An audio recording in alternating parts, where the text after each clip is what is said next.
Our Free and Equal segment tonight, the liberal ladies on The View are at it again. During a segment on their show, host Joy Behar compared Christian business owners to the Taliban because some Christian employers don't want to pay for employees' birth control since it violates their religious beliefs. Now, this is incredibly stupid and offensive to Christians, but of course Christians are one of the left's favorite targets.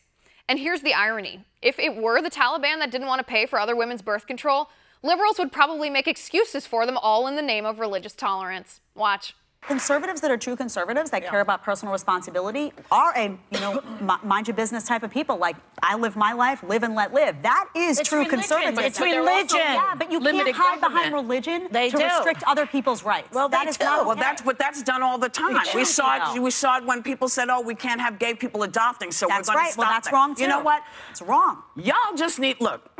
I don't know how is it different from the Taliban? I just feel that you have to, at some point, you have to take responsibility for your life. And a lot of people are saying, this is what I need, and you're saying it doesn't matter what you need. I want you to believe how I believe. And I've said this before, I'm going to say it again. With all these rollbacks and all the things that we hear, what's the difference between us and the people we're fighting? Nothing. With me now, attorney and Democratic strategist Michelle Burton and conservative media strategist Taylor McCarty. Michelle, Taylor, thanks for being here. Thank you. Thanks for having me. All right, Michelle, let me ask you first.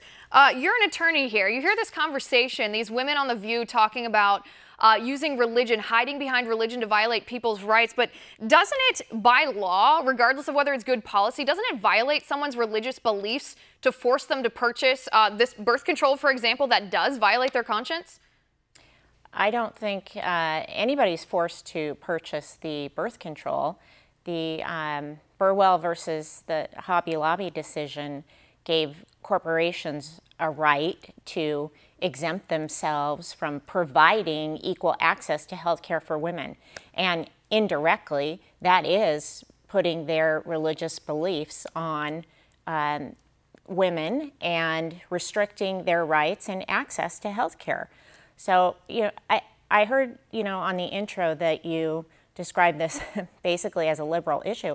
I don't think that, just because the women on The View are talking about this, that all Christians are conservative. There are plenty of Christians that are liberals and believe strongly in a women's access to health care.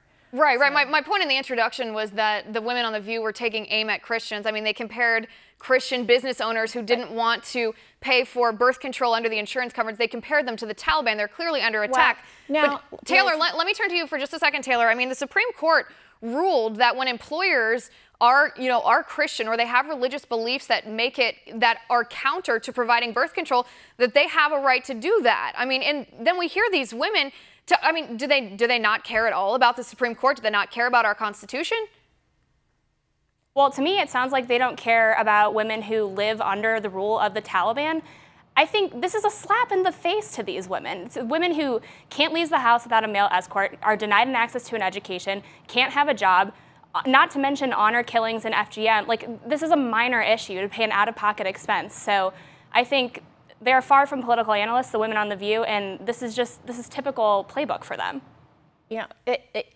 I find that very ironic because one of the hallmarks of religions across society is having a patriarchal design, which is all designed to suppress women. And one of the hallmarks is making sure that women continue to have unwanted children, limit access to health care, so it restricts their ability to move forward in society. And we see this across all types of religion throughout society. I mean, I with all due respect, I don't know what religion you're talking about. I'm a practicing Catholic. The only religion that matches up with would be radical Islam, the Taliban and ISIS, who are trying to enslave women. All throughout society. But that's not what we're talking about right now. We're talking about women's choices. My choice, for example, to be a Catholic woman. These women's choices, these women business owners. Individual choice. It's right, but my individual choice. If I own a business,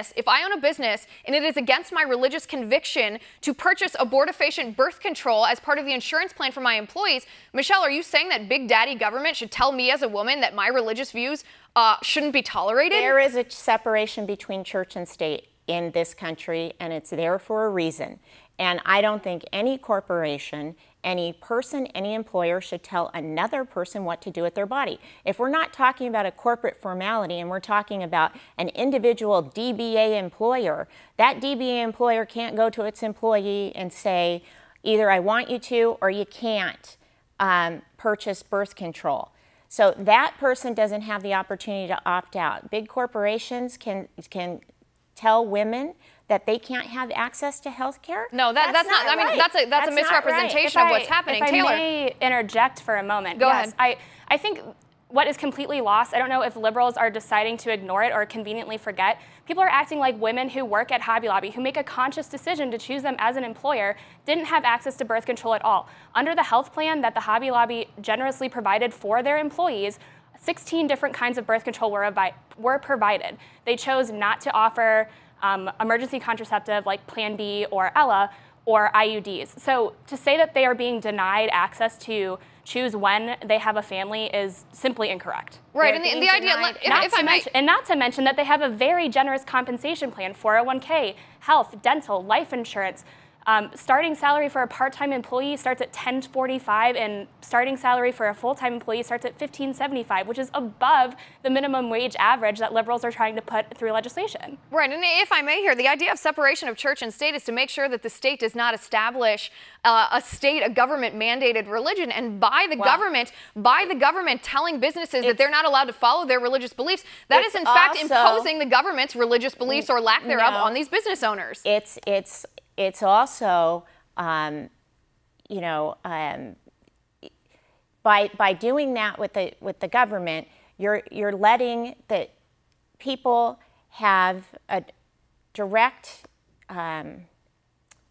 I mean, in my opinion, it's a dangerous thing. It's a dangerous mindset. It's a masquerade for feminist women or these liberal ladies on The View to act like the government can make decisions for women better than women can, that the government can tell women what we can or cannot believe. A male at a corporation is in a better position to make a decision about women's health care just because of their religious beliefs? No, but that's not what's happening. That's clearly not what's happening. Nobody's being denied birth control. These people are saying they don't believe. They don't. That it violates their religious beliefs and they're not going to pay for it. Very different things. If men, is there anything in that health care bill or exemption for Hobby Lobby that says men can't get access to vasectomies? Why is it targeted at women? It's targeted at abortifacient. But Michelle and Taylor, thanks for being here today. We do have to go, but I enjoyed talking to you both. Thank you so much for having me, Liz.